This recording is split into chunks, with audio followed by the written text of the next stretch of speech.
मशरिक़ वस्ता में इजराइल पर डर का साया है। ईरान ने कहा है कि अब जंग के बारे में इजराइल सोचेगा भी नहीं। ईरान का दावा है कि इजराइल अब काफी टूट चुका है। ईरान ने दावा किया है कि इजराइल जंग करके अब खित्ते में फंसना नहीं चाहता है और वो जानता है कि जंग अब आसान नहीं है। जी हां, ईरान के नायब सदर मोहम्मद रजा आरिफ ने कहा है कि ईरान के खिलाफ हर जारहाना इक़दाम ने कौम को मजीद मुत्तहिद और इस्लामी निज़ाम की बुनियादों को मजीद मुस्तहकम कर दिया है। गैर मुल्की ज़राए अबलाग के मुताबिक ईरान के नायब सदर मोहम्मद रजा आरिफ का अपने बयान में कहना था कि सहूनी हुकूमत, इजरायली हुकूमत और अमरीका की जानिब से मुसल्लत करदा हालिया जंग दुश्मनों की नाकामी और रुसवाई का बायस बनी है। नायब सदर ने कहा कि ईरान ने 1979 के इस्लामी इनकलाब से लेकर आज तक दुश्मनों की साजिशों का सामना करता रहा है, मगर हर हमले ने ईरानी कौम को मजीद मुत्तहिद किया है, यूनाइट किया है। रिपोर्ट्स के मुताबिक मोहम्मद रजा आरिफ ने इंकशाफ किया है कि अक़वाम मुत्तहिदा के सेक्रेटरी जनरल एंटोनियो गुतरेस ने भी तस्लीम किया है कि 12 रोज़ा ईरान इजराइल तसादुम ने ईरान की हुकूमत को गिराने की तमाम कोशिशों का बाब बंद कर दिया है। उन्होंने वाज़ेह किया है कि हम जंग के ख्वाह नहीं, मगर अगर दुश्मन हमला करे तो ऐसा जवाब दिया जाएगा जिससे उसे ही जंगबंदी के लिए गिड़गिड़ाना पड़ेगा। वाज़ेह है कि गुज़िश्ता रोज ईरान के वज़ीर ख़ारजा इराक़ची का कहना था कि इजराइल हमारी दिफाई सलाहियतों से मुतालिक एक ख़याली खतरा खड़ा कर रहा है। ईरान के वज़ीर ख़ारजा इराक़ची का कहना था कि इजरायली नेतन्याहू ने तेहरान के अज़ाइम के बारे में झूठ बोला कि वो अपने मिसाइलों की रेंज को अमेरिका तक बढ़ाना चाहता है ताकि अमेरिका को नए हमले के लिए वर्गलाया जाए।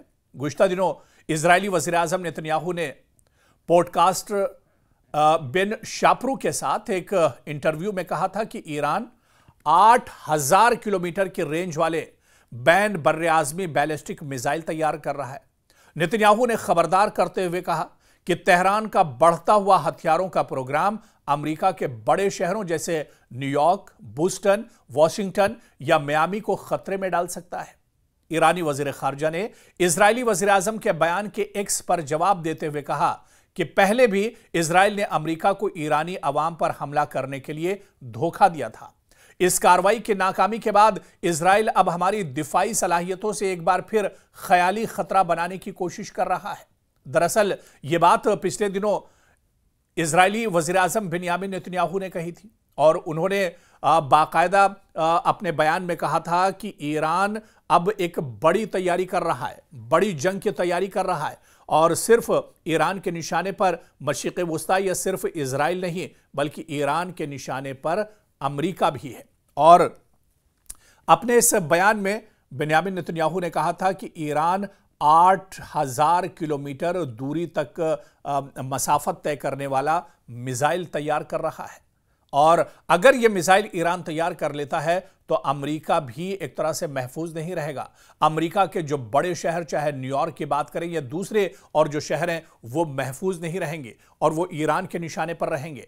और ये बड़ा खतरा एक तरह से बिन्यामिन नेतन्याहू दुनिया के सामने ईरान की शक्ल में लेकर आए थे और उन्होंने ये कहा था कि ईरान आने वाले दिनों में पूरी दुनिया के लिए और खासतौर से अमेरिका के लिए एक बड़ा खतरा बन सकता है। जिस तरह से ईरान अपनी सलाहियतों को बढ़ा रहा है, जिस तरह से ईरान अपने असले और हथियारों को धार दे रहा है, ऐसे में ये एक बड़ा खतरा पूरी दुनिया के लिए और अमेरिका के लिए होगा। ये दरअसल वार्निंग थी, ये दरअसल चेतावनी थी, लेकिन ईरान ने कहा कि बिन्यामिन नेतन्याहू दरअसल झूठ बोल रहे हैं।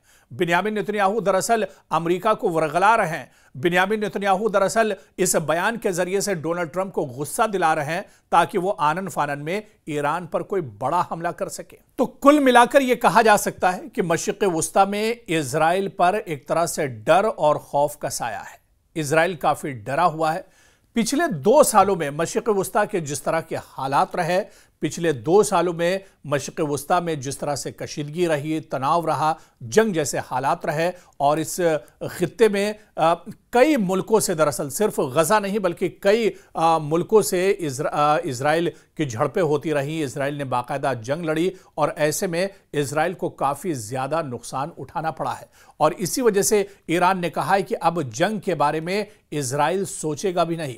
ईरान का दावा है कि इजराइल अब काफ़ी टूट चुका है, इजराइल का माजी में काफ़ी नुकसान हो चुका है, इजराइल के सैनिक थके हुए हैं, इजराइल में लोग अब एक तरह से इससे ऊब चुके हैं, वहां की आवाम परेशान है। इसी वजह से अब ईरान जंग के बारे में सोच भी नहीं सकता है, इजराइल जो है वो जंग के बारे में सोच भी नहीं सकता है। बाकायदा ईरान ने दावा किया है कि इजराइल जंग करके अब खित्ते में मजीद अपने आप को फंसाना नहीं चाहेगा। वो जानता है कि जंग अब उसके लिए आसान नहीं है। अब दरअसल जो दुनिया के ऊपर एक सुपर पावर का या इजराइल के लेटेस्ट हथियार और उसके डिफेंस सिस्टम को लेकर जिसके बारे में दुनिया जानती थी, लेकिन अब उसकी पोल दरअसल खुल चुकी है।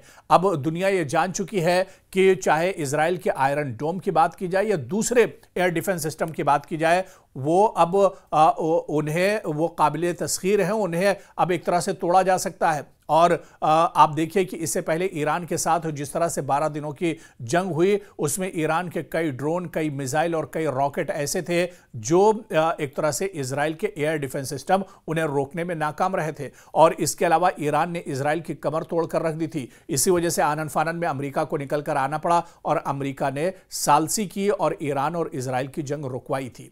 तो अब ईरान पहले से ज्यादा खुद भी मजबूत है और वो जान रहा है कि इजराइल टूटा हुआ है। इसी वजह से ईरान यह दावा कर रहा है कि अब इजराइल मशरिक़ वस्ता में जंग लड़ने की गलती नहीं करेगा। अब इजराइल दरअसल पसपा हो चुका है और जिस तरह से आप देखिए कि गजा की जंग में फिर अमेरिका को सामने आना पड़ा, फिर डोनाल्ड ट्रंप ने एक पीस मुआहिदा कराया हमास और इजराइल के बीच में और उसके बाद यह जंग रुकी है। और यह कहा जा रहा है कि हमास तो दरअसल शुरू से ही यह जंग नहीं लड़ना चाह रहा था, यह जंग तो दरअसल इजराइल ने थोपी थी और पिछले 2 साल से इजराइल इस जंग को लड़ रहा था। हालांकि इस जंग से इजराइल बहुत पहले निकलना चाह रहा था, लेकिन उसका कोई बहाना काम नहीं आ रहा था वो और ऐसे में अमेरिका को निकलकर सामने आना पड़ा और उसने इजराइल और हमास के बीच में मुआहिदा कराया और फिर इजराइल की गजा से जान एक तरह से छूटी है। ऐसे में अब ईरान यह दावा कर रहा है कि इजराइल मशरिक़ वस्ता में बहुत टूट चुका है। अब वो जिस हालत में है, क्योंकि आप देखिए कि बिन्यामिन नेतन्याहू भी बहुत सी मुश्किलात का सामना है। बिन्यामिन नेतन्याहू जब तक जंग में रहे तब तक एक तरह से उनकी सरकार बची रही, उनका इख्तिदार बचा रहा, लेकिन अब ये माहिरीन मानते हैं कि जंग खत्म होगी, नेतन्याहू की सरकार भी अब इजराइल में गिरेगी, नेतन्याहू भी, क्योंकि अब नेतन्याहू की सरकार में जो उसके कई इत्तेहादी हैं काफ़ी नाराज़ हैं और अगर वो अपना सपोर्ट वापस लेते हैं तो इजराइल में बिन्यामिन नेतन्याहू की सरकार गिर सकती है और अगर सरकार गिरती है तो बिन्यामिन नेतन्याहू को इस उम्र के आखिरी पड़ाव में जेल की चक्की काटनी पड़ सकती है, जेल की चक्की पीसनी पड़ सकती है, क्योंकि बिन्यामिन नेतन्याहू के ऊपर कई मुकदमे चल रहे हैं और ये मुकदमे सभी काफ़ी संगीन नौयत के हैं।